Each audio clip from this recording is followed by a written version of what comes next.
Okay, I think we're good to start. Welcome everyone. Assalamu alaikum. Welcome to our first coffee chat.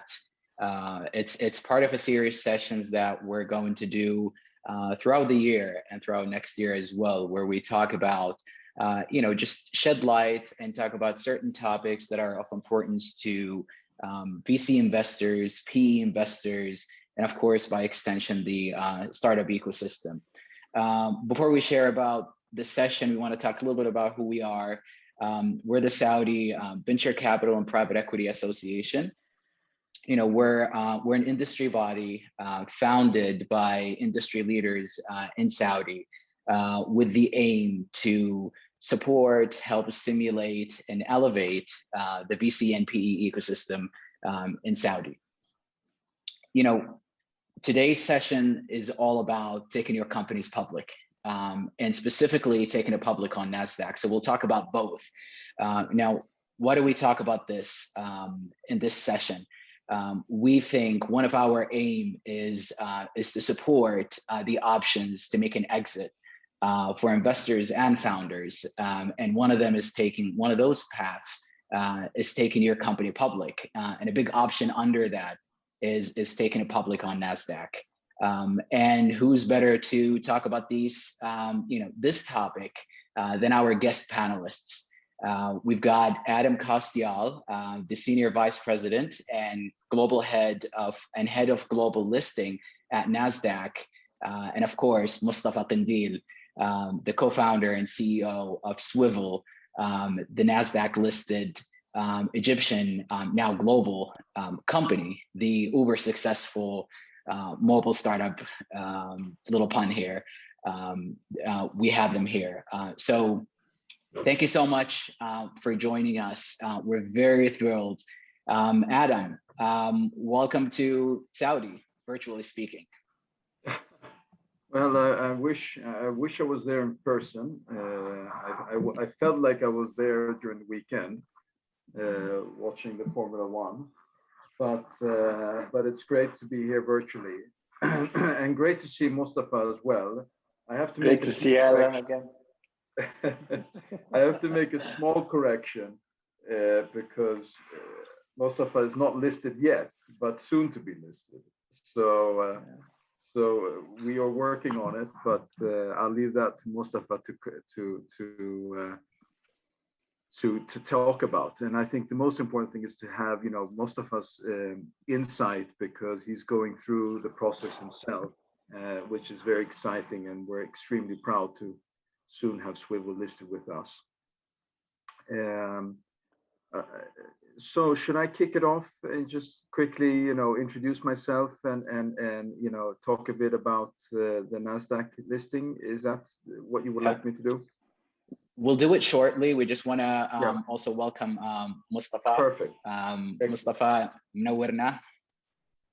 نورك حبيبي. Thank you so much, Abdulrahman, and really great to be with you guys. Great to reconnect, Adam, and thank you so much again for taking the time. Absolute honor to be speaking to you guys, and super excited. Same here. So just to share with you the program for tonight's session. What we will be doing is, first, we want to give the stage to Adam to talk about Nasdaq, to talk about listing, global listing. And then after this, we'll hand over the stage basically to Mostafa to tell us about the Swivel story, in his own words and his own view. And then after this, we'll open it to Q&A. We've got a list of questions that we received already, but if you have questions, make sure to leave it below in the Q&A box. So let's kick it right off with Adam. This has been a crazy year, amazing year. Everyone is still talking about Rivian's IPO.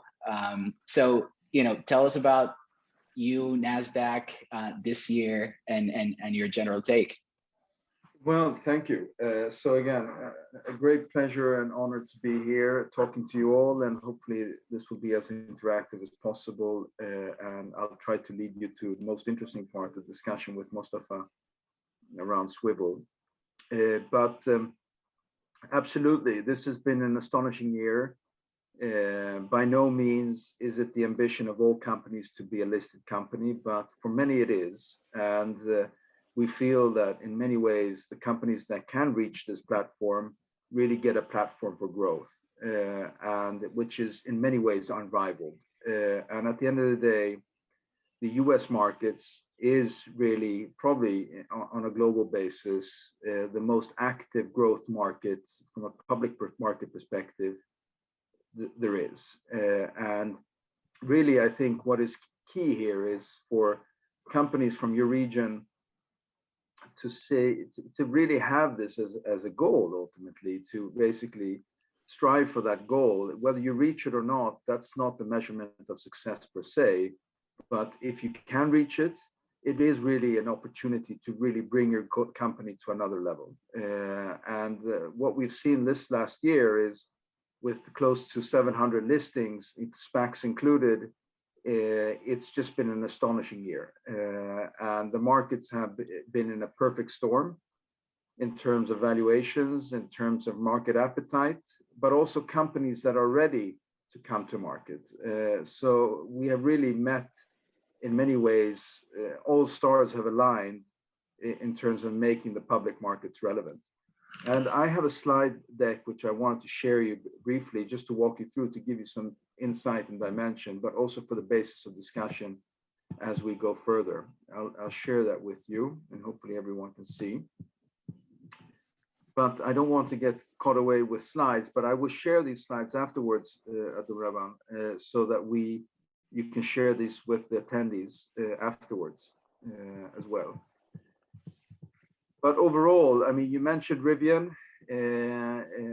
on the top left there, but there have been many fantastic IPOs that have accessed the public markets through Nasdaq in the US.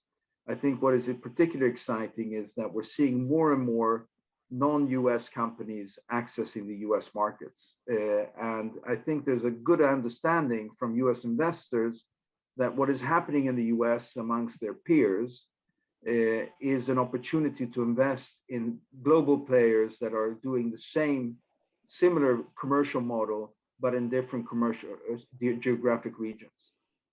So it doesn't necessarily have to be a company that has a commercial presence in the US. It can also be a commercial model that is present in another geographical region, where companies can relate to the fact that this is an interesting business model. They've seen it succeed in the US, and therefore they're curious on taking part of that growth in that particular region. So that is why I'm mentioning from a MENA point of view and Saudi Arabian point of view. This is to be taken into consideration. If you have a business model that is scalable within your region, it's proven, etc., it doesn't necessarily have to be a commercial model that works or is present in the US. If we look historically at the IPO trend, you see how dramatic the numbers have been compared to the previous years. It's just an astonishing year, and the blue is the Nasdaq market, and the other color, I was about to say pink, is the New York Stock Exchange numbers. And it just goes to show how significant our market share is in terms of attracting companies to the US markets.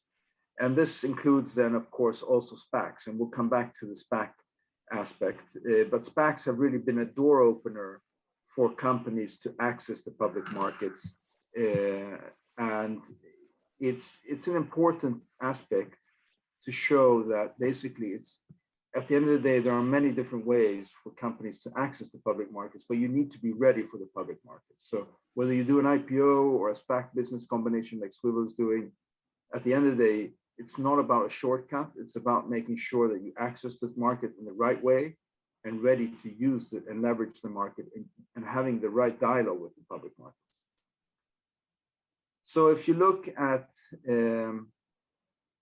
the IPO market, there has been an overall surge related to the corona or to the pandemic period. And of course, we all know that the pandemic is not entirely over. It continues to coexist with us.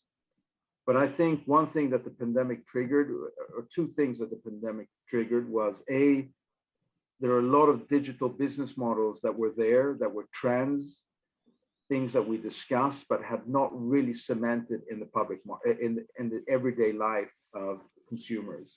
And I think the pandemic really triggered an appetite for this overall digitalization and the ability to invest and support this digitalization of many different businesses. It's not only within one sector. And so from that perspective, I think that has been a key driver. The other driver is, of course, that everybody sees that there is a light in the tunnel beyond the pandemic. And with the overall low interest rates, we continue to see a strong appetite for the public markets to look for a return on investment. And at the end of the day, many of the companies that are revolutionizing or developing new business models, if they stay private, they have a limited reach in terms of number of investors. If they come to the public markets, they're able to access a much broader investor base. And therefore, the investor appetite there is huge when it comes to private companies wanting to go public, because at the end of the day, they reach a broader investor base that they would do than what they would do in a private environment. Also important here is, again, it's not only one sector, but overall there has been an activity within different sectors. Of course, healthcare continues to be very active. We continue to see a good representation across technology and consumer-driven brands. So from that perspective, those are the historical trends, the global trends, and we continue to see the same momentum across these sectors. And what has been particularly interesting is, of course, the SPAC filings. So if you look at historically, SPACs have been have always been there, but not as active and not as present. Today, they represent close to 60% of the filings that have taken place in the public markets in the US, or sort of on Nasdaq. And what essentially the SPAC is really another way to access the public markets. So from our perspective, if we look at the key trends, is the SPAC establishing itself as an opportunity for companies to access the public markets with strong investors that take an active role in the long term of that company. But essentially, the company still needs to meet our requirements and still is scrutinized, as probably Mostafa would testament to, by the Securities Commission. That this is no shortcut in the sense that they still need to live up to the expectations of the rules and regulations that we have set in place and the Securities Commission have set in place. But at the end of the day, it's another way to access the market, where basically the SPAC has raised money and then goes out to identify a company which they find attractive and with which they then combine and create one company, and the unlisted company replaces the listing of the SPAC and becomes the listed entity. And this is exactly what Mostafa is going through right now. And it would be very interesting to hear more about his, experience from this angle. At the end of the day, IPOs continue to be very relevant. And from our perspective as an exchange, we feel that it's great that there are many more alternatives for companies to access the public markets. But at the end of the day, you have to be ready. You have to have a predictable business model. You have to have the governance in place to make sure. And this is what we're encouraging owners of companies and startups overall to step by step make sure that as your commercial model is growing and becoming more and more predictable, and you know how it's developing, then take on more and more governance step by step, so that becoming ready for an IPO, it doesn't become a revolution, it's more an evolution. And this again goes to the testament of the SPACs. We continue to see a high level of SPAC activity. It slowed down for a while, but overall, we continue to see a strong appetite for SPACs. And overall, there have been many SPACs that have listed, and therefore we will probably see quite a few companies now come to market via SPACs. Okay, and I will share this presentation with you afterwards. This is a lot of detail, but overall, it's just highlighting the importance of the SPAC phenomenon. And we believe it's here to stay. It might slow down a bit, but overall, I think it's here to stay if used in the right way. The other phenomenon which appeared during the pandemic was the rise of the retail investor. We've never seen as much retail investor activity on a global basis. But in the US, it's been astonishing to follow. And really what this shows is the appetite from retail investors to participate in the growth of companies over time. And essentially the only way for retail investors to participate in companies is if they go public. So that has been a strong driver to support companies when they are looking to list, either through an IPO or through a SPAC. But overall, the retail participation in the public markets is at an all-time high. And we feel that it will probably stay, but probably will calm down as the markets might calm down as well. But overall, this phenomenon of giving access to the public markets through retail is not only in the US, but particularly in the US, has been very strong. And we see here in terms of the volume and the activity. So this is really something that is particularly interesting. And I know you have a very active retail community in Saudi Arabia, and we are also technology providers to Tadawul with the trading system and the clearing system. And we know that Tadawul is going through its IPO. So we know that it's a very interesting retail market. And of course, the ability for your region to participate in US IPOs is of course of high interest as well. Now, key aspects when you start getting ready is, I think the key aspect for a company wanting to go public is, do you have a predictable business model? Besides having growth and diversification, etc., do you have predictability? The other aspect is, do you have scalability in your business model? Is it only in your region? Have you proven that you can take your business model and scale it elsewhere, either organically or through acquisitions? Now, Mostafa is a great tribute to this scalability model.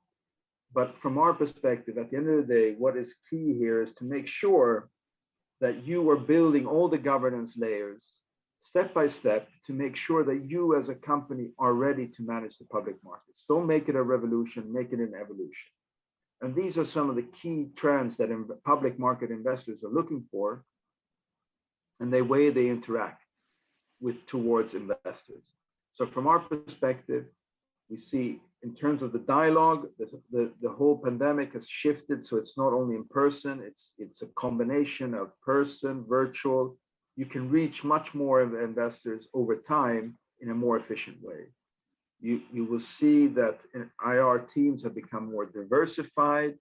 You see that companies are simulating quarterly reports before going public. Take it a step-by-step approach. And then the concept of ESG is no longer something that is a nice to have. But if you have that within your business model and is something that you can relate to your investors, it's definitely something that you should put a focus on, is what is your ESG story? Because more and more investors are focused on the overall ESG trends. Okay, and this goes into the data. How do you manage the data around ESG? How do you communicate the data around ESG with regards to your business model? How do you make sure that all the stakeholders involved, this is no longer about only investors, but also in terms of your customers, your employee expectations. But when you go public, most importantly, how do you communicate this ESG story of yours to investors? And this will overall create a value proposition for you to reach more investors and a deeper investor base than you would traditionally would have had if you would not have had a strong ESG story. And then from a Nasdaq point of view, when the day becomes relevant for you to start exploring a potential listing, what we have done at Nasdaq is to make sure that we can provide you all the way through to the IPO, but beyond the IPO, with visibility, with tools, but making sure that you have a strong understanding in terms of how you should engage with the public markets and how you should tell your equity story to the public markets. These are the slides that I have. I wanted to more leave it to a discussion, but I just wanted to give you the space. I think this region has a fantastic opportunity. A lot of eyes on the region now, especially with great companies such as Swivel and many more. But so we're happy that we're engaging in discussion. I'll hand over to you, Abdulrahman, with regards to the next steps. I'll stop sharing. Thank you, Adam. This is very important and insightful. And certainly we have a lot of questions that we received already that, you know, you kind of like either touched lightly or give it a good direction. But it's also, you know, and we'll get more questions at the end. What we would like now to hear from you, Mostafa, and generally speaking, tell us about Swivel's story. Okay, thanks, Adam. People have a lot of questions Mostafa, for you. Right? But... Sure. By profession, I'm a petroleum engineer. I went to the American University in Cairo, then trained at Google, and then when I was at Google, it was a bit of an eye-opener. I decided not to pursue petroleum engineering, and I decided to do tech. At that time, it was around 2013, 2014. There are a lot of insane opportunities globally. Tech is really kind of picking up. And there was this super cool company called Rocket Internet, whom I'm sure a lot of you guys know, which is a factory of startups, basically, right? They're great at execution, they're great at fundraising, they're great at operations, right? And I joined to be one of their global venture development managers, which is basically the team that was scaling different rocket ventures around the world. So my job at Rocket was to launch Rocket across some of its markets. So worked with Rocket in the Philippines in their car classifieds business, worked with Rocket in Egypt in the food delivery business, and then joined Careem, which was another eye-opener. And Careem for me was a great opportunity, right? Seeing firsthand the impact that technology can really bring to the daily life of people.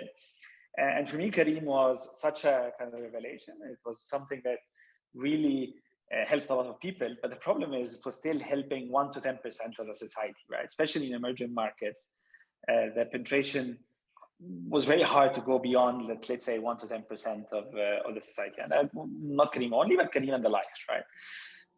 And that was kind of the moment for us. Was how do we really build transportation for the masses, right? How can we really bring it to a price point that we bring the convenience, reliability, affordability, the safety to a price point that it can be affordable to everyone, especially middle class in emerging markets who kind of struggle on a daily basis between taking public transport that either doesn't exist or extremely broken or extremely unsafe, especially for women with very high harassment rates, or basically taking on-demand transportation, which is very expensive, right? If you, let's say, you could be a doctor in a city like Cairo, for example, and make $500, $600 a month, right? If you have to spend $20 a day just to go to work and come back, you really cannot afford to do it on a daily basis, right? So for us, we quit at that time. We were 24, myself and 2 friends of mine from school. And we started Swivel. We got the first 3 buses and we started putting them on the road. Actually, a few days later, these buses didn't show up. So we had to really find more creative solutions on how to solve these problems. It's not as easy as we thought. And it's been an incredible 4 years, right? We've grown from 3 people. We're now almost 1,000 people across 18 countries. We have 3 main verticals. We have what we call intra-city B2C, which is basically connecting the city from within, which we operate in emerging markets, mega cities. We have intercity, which we connect cities together. And we have transfer as service and software as a service, where we package the technology that we build on the consumer side and sell it to governments, to transit agencies, to countries, to schools, to corporates, etc. So, for example, if you go to Munich Airport next, the transportation inside the corporate transportation inside Munich Airport, this is now Swivel, for example, right? We have deployments from Japan all the way to Brazil, and in between, basically running on kind of Swivel technology. So it's been quite an incredible journey, and most recently, This has been kind of a start to another journey where we going public over the next month or so. We just finalized our combination agreement with Queen's Gambit as SPAC listed on Nasdaq, and hopefully the de-SPAC process will be completed over the next month, and we'll start the debut. So yeah, we expect a gross proceeds of around $500 million. It's been an extremely successful process where we were lucky to receive great investor perception. We've managed to upsize our pipe twice, and has been quite incredible overall. Amazing, Mostafa, and congratulations in advance for the listing, and not just for the listing, and also for the acquisitions that we hear about, which you know, some of us are curious to hear more about. Many more coming. that makes the question more more relevant. So let's get right into the Q&A. We've received some questions, and the participants can leave more questions in the Q&A, which we will be alternating between them. First question, Adam. You know, generally speaking, from requirements standpoint to list a company on Nasdaq, you know, whether you're a founder of a startup or you know, a board member and investor of a startup that's late stage and the IPO seems more imminent, or if you're a few years out and you have got you got more time to plan, how would you advise either side to prepare for this process? Well, I think, you know, with Mostafa soon, you know, to be a listed company, you have more and more references to tap into, and I think these references are always important. But at the end of the day, I think, you know, I go back to when are you already, you know, a strong public company? I think predictability in your business model is key. I think it makes sense for a company to start simulating quarterly reports early, you know, from that perspective, making sure that you are, you know, setting up the processes within the company. And this is not something you would do from day one, but once you have a more mature model. I think what key investors are looking for is not necessarily that you're successful within your country or your market.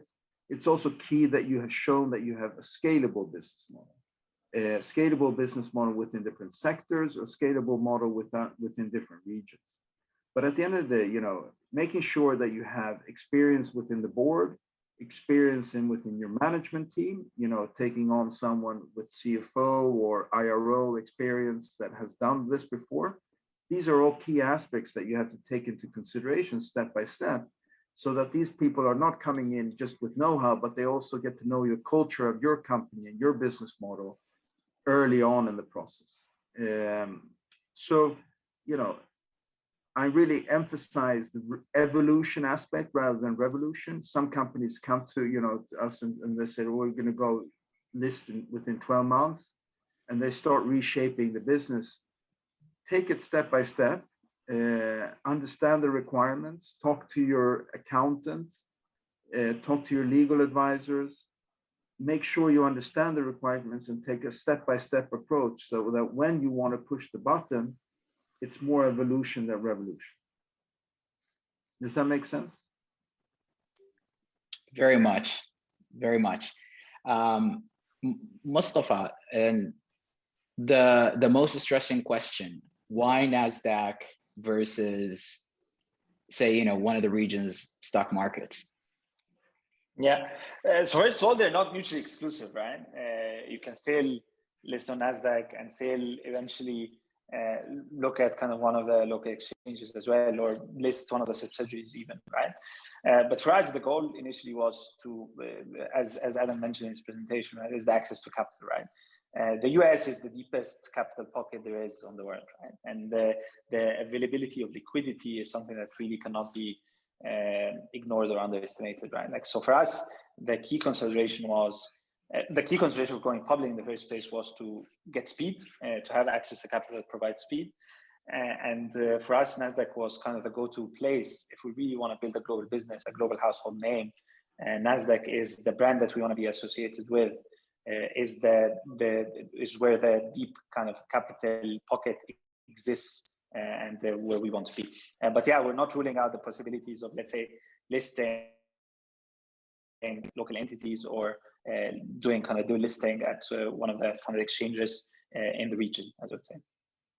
I think just to add to Mostafa's view, I think we see many more companies outside the US come to the US, list in the US, and eventually potentially do a list in the local region. So I think from that perspective, it's Mostafa is taking absolutely the best approach there. It's not excluding anything, but everything comes step by step. And Mostafa, you've chosen the path of a SPAC. Maybe we can take a moment first to explain what a SPAC is in the beginning, and then after this, why did you choose this approach? What did you feel, were the upsides, or what was more fitting to Swivel? Yeah, so a SPAC is a special purpose acquisition company that usually raises capital through an IPO. And once that process is complete, they have, let's say, 2 years to find the target to basically merge with, and that target kind of becomes the actual listed company, and the ticker change kind of happens, and the cash that's in trust, that's sitting in trust, goes into the company after redemptions. There's also parallelly what's called PIPE, private investment in a public enterprise, that gets raised as well, that kind of goes as a validation to the SPAC valuation, the SPAC process, the SPAC process, and they both kind of go hand in hand. For us, SPAC we always kind of look for speed, and we look for kind of the best way, the best opportunities. Let's say for us, the best opportunity was to enter the market that provided the most speed and the most alignment of interest was the SPAC. For us, we saw, especially in Queen's Gambit, we actually didn't do kind of a roadshow and a process, and we didn't try to maximize valuation or run kind of a competitive tension process. We actually were looking for a partner, right? A partner that can guide us through the process, a partner that's done that before, a partner who shares the same kind of mission and passion about sustainability and how can we kind of advance that mission forward, given that Swivel has a very strong ESG mission as part of its core business and part of what we do. So for us, the Queen's Gambit team specifically was a great opportunity to work with, given them as people who they sit on the boards of companies like Volvo, like Geely, like IKEA, like Al Gore's kind of generation. So they bring a wealth of connectivity and a wealth of expertise. They have deep corporate relationships, like Agility, for example, and Luxor, whom are very long capital holders, basically very strong capital holders and very long-term investors, whom we see significant strategic interest with them. So all in all, SPAC for us was a great kind of direction to pursue the markets with. Was a great entry point that kind of gives us a bit of a soft landing, especially that we're doing this for the first time outside of the MENA region. We needed kind of partners who can help us throughout the process and guide us and provide us with a lot more certainty in a way along the process. Awesome. So Mostafa mentioned something important, Adam, which is the valuations. And this is important that we want to have your take on, generally the valuation of companies being listed and the valuation for the newly listed companies. And how does a portfolio company say, I don't want to say increase, but optimize for valuation?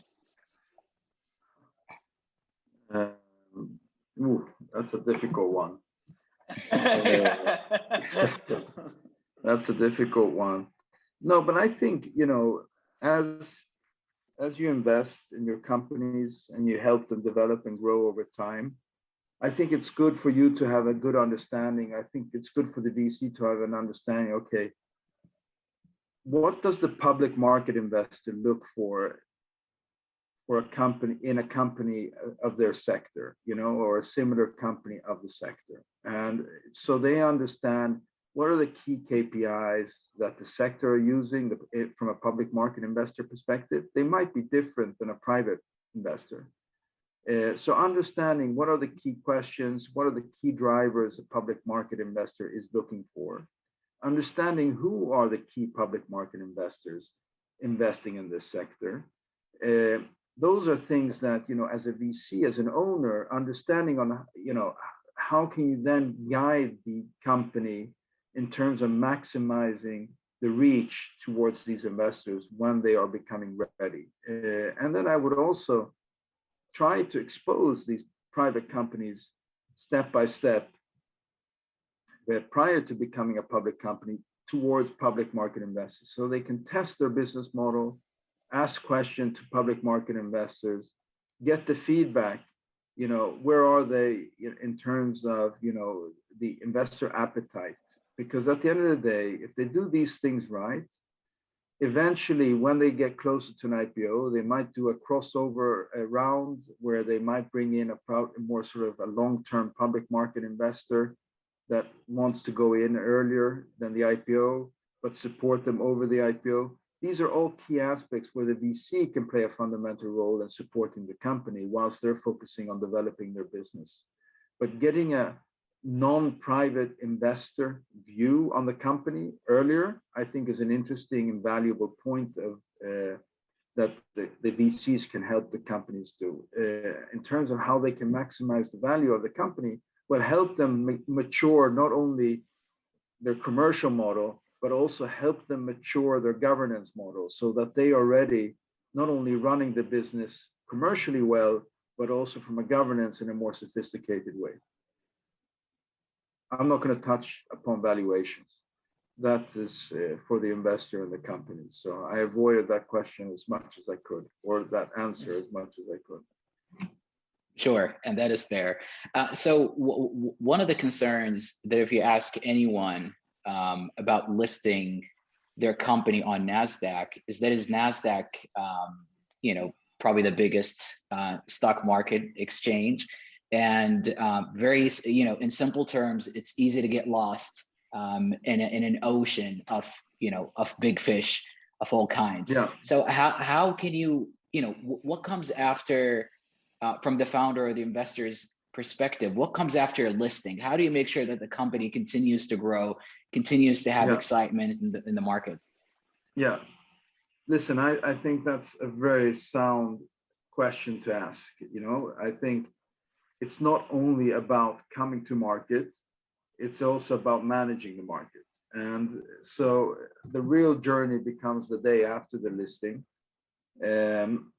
But you know, I want to, you know, make sure that the company is not only focusing on coming to market, but also focus on coming to market with the right team.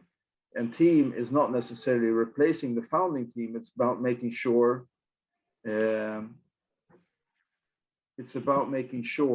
that we are, you know, that you have a board member or a team, you know, that has the experience of the public markets. At the end of the day, what Mostafa has to do once he's listed is not only to focus on his existing investors, but also understand who is the next investor that he can bring on that could potentially invest in his company. So you have to continue making sure that you are communicating actively towards the market and making sure that you're engaging with the market on an ongoing basis, not only focusing on developing your business, but also communicating and making sure that the market understands you, that it's not only about what you're doing today, it's about the vision you have, and making sure that you're educating investors. So when the next opportunity is to bring in our next investor, they are educated, they know you, you have delivered on the promises that you have done, and therefore build a relationship with the market over time. These are key aspects because it's not only about the IPO, it's really about when you become a listed company to stay focused on managing the dialogue with the public markets. The US is a very deep market. Therefore, there are many companies, there are many, you know, other investment opportunities. At the same time, the fact that it's deep means that you can reach more investors than you potentially could do anywhere else. And therefore, you have to be creative, you have to be focused, and you have to be persuasive in making sure that investors keep the eye on you as a potential investment over time. Very insightful. take on post-listing operations and strategy. Mustafa, let's talk acquisitions. You know, has definitely Swivel has been active. Just give us generally a view on those acquisitions and what they mean strategically to Swivel, both business-wise, but also you know, public market-wise. Yeah, so we've made 2 acquisitions so far over the past 3-4 months.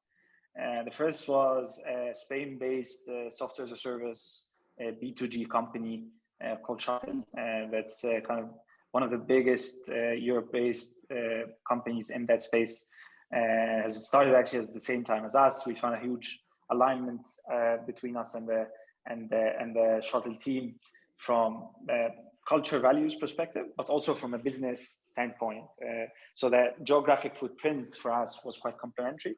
The product that we envisaged versus the product we envisaged were very, very similar, but we started from 2 very, very different places. And that means that we can really accelerate our vision towards product, right?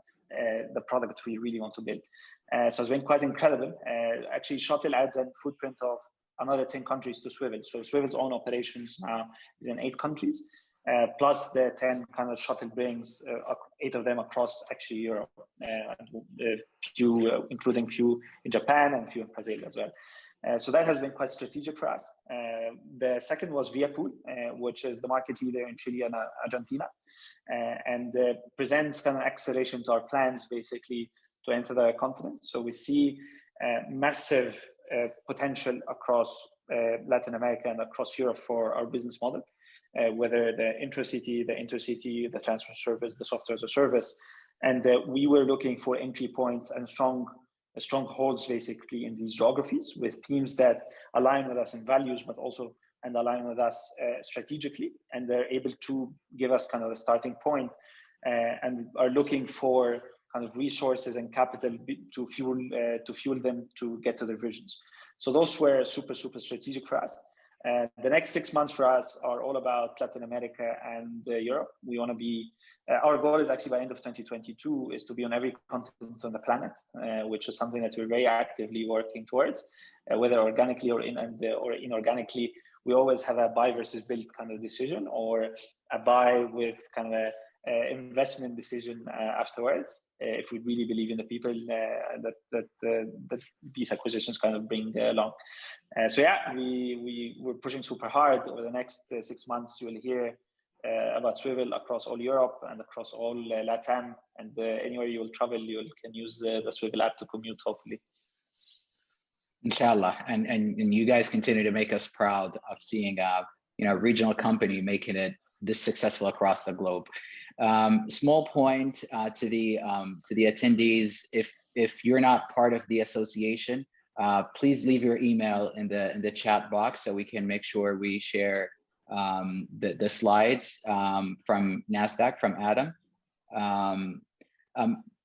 Adam, we got an interesting question, and it's kind of like 2 parts of the same. One, what are some of the wrong practices when listing or approaching the listing of a company on Nasdaq? And the second part is, when is Nasdaq listing not for you? Well, I think when a Nasdaq listing is not for you is really about, I think it's when the investors do not understand your business model and are not ready to engage with you as investors. I think that's really when you're not ready. And I think that's the dialogue between you as a company and the investors. So in terms of meeting our requirements, that's step by step, making sure you understand our requirements, evolve to become ready. Because at the end of the day, what you don't want is a situation where the company comes and says, okay, now I'm ready. What do I need to do to IPO? You want to evolve to be in the position to have the IPO as an alternative, and that takes time to be ready as a company. What we cannot do, and what the public markets will not accept, is a business model which they don't believe in. or don't understand. It doesn't necessarily need to be a business model that doesn't work. But for example, let's say you have a company that is only successful within one market. Then it really necessarily, it's not a bad business. It just hasn't shown that it has scaled within other markets, other geographies. It potentially hasn't done acquisitions, etc. So I think scalability and predictability are two key words that you need to have a good track record on. And that's what investors are looking for. I think the reason why investors are keen on investing in Swivel is not that they have a huge market presence in the US. On the contrary, they understand the business model. They understand that other regions need to adapt to such business models, and that Swivel is a great bet on being part of that evolution as an investor. And that's really the communication that you need to bring to the market. So that's when I think if you're not able to transmit that story, then that US market is not necessarily the right market for you. If you, in addition to have, for example, commercial growth in the US through software or been able to sell your product, that also always helps strengthen your story. So all these things have to be taken into consideration, but those are some of the aspects that would not make you relevant for the US market if you can't live up to those expectations. And in your perspective, obviously years of global listing experience, what do you see as the major or the main differences between the MENA region companies and those of the rest of the globe, either in terms of general differences or if it's more in the context of like advantages and disadvantages? Well, I think the interesting thing, if we're talking about the relevance of this region versus the US, is that the question? Yeah, well, and as compared to say Europe and Latin America and other. Yeah, so again, I think, the financial markets in the region are developing day by day and becoming much stronger. I mean, Tadavul has become a much stronger market just over the last 2 years. So I'm hoping that over time, Tadavul can become a relevant marketplace for local businesses, etc., and help them attract international investors there. And I think the concept of dual listing is definitely something that should be explored over time, should you consider a foreign listing. So again, always start with the local market to make sure to understand, can you reach the valuation? Can you reach the investors that would support you being a listed company? Because at the end of the day, being a listed company is not about an exit. It's really about getting access to a capital market platform to help you grow the business. Mostafa is not leaving the business today. He starts trading on Nasdaq. That's when the next phase of the company starts. When it comes to this region, there's not that much experience in the US with regards to this region, but everybody knows that this region is growing dynamically. There's a lot of investment. There's a lot of investment coming from the region. There's a lot of trends growing in this region. More international players are establishing themselves with their business models in the region. Therefore, there's a better understanding amongst investors for business models succeeding in the region. And if you have a business model that is succeeding in your region, and you can show that to US investors, they will be interested to invest in you because they want to be a part of that growth, not necessarily that's taking place in the US, but taking place in that region. So from that perspective, I think this region, with Swivel, and there are a few other candidates coming to market, if they do well, no pressure, Mostafa, you will open the door for other businesses to access the US markets. And I think that's a great tribute. But over time, always start by evaluating, can you get the support of the local market first, then look at the US. Amazing insights. And over time, maybe a dual listing locally will also help strengthen the platform even further, because a lot of local investors might not be able to reach the US because of restrictions or because of, lack of visibility. Awesome. Would love to take this for as long as possible, but we only have a few minutes left. So I want to leave you, a chance to share, what would you want to leave the investors and the founders with? Just like, what do you feel is the most important thing that they focus on, or anything you want to leave them with, starting with Mostafa? Man, I think it's and it's very personal for me, like it's deeply personal.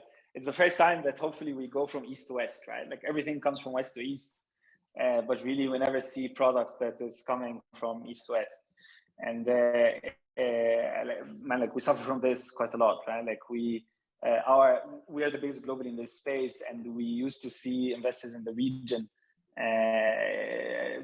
actually saying, okay, why can't this company who's actually much smaller than us, that is operating somewhere globally, can do exactly the same and just beat you, right?